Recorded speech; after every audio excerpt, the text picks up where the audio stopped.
We are following the major shakeup that could soon come to the real estate industry. The way we buy homes and sell homes may change if a federal judge approves a settlement. This would be against the National Association of Realtors.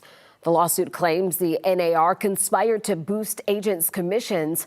11 Alive's Cody Alcorn is live tonight in Atlanta to explain how this could impact the housing market. Cody? Jennifer, there are still a lot of unknowns. There are people out there that think this could save buyers and sellers some money. But one real estate agent I spoke to says this could also play for a disadvantage against some buyers.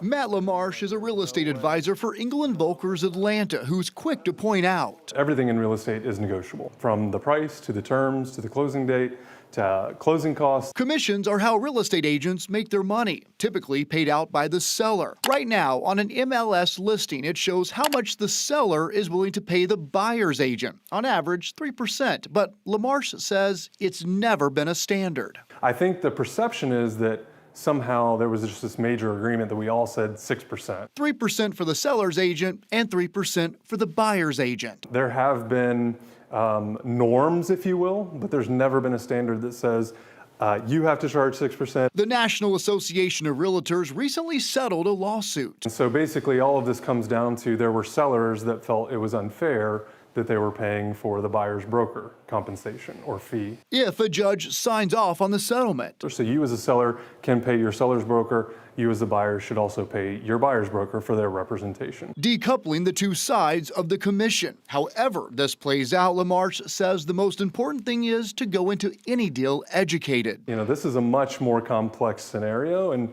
transaction, the largest of most people's lives.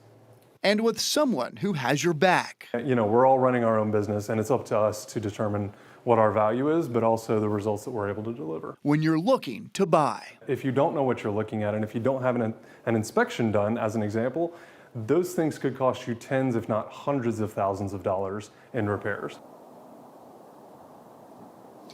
So unless you buy a home without an agent, you are still going to have to pay that agent commission. So as of right now, you pay that with that overall price of the home. You know that up front. But if this all goes through, you're going to have to pay that agent whatever you actually negotiated with that agent, and that will come out of your pocket at the end. And it could be pricey because right now the average house price in Atlanta is somewhere around $500,000.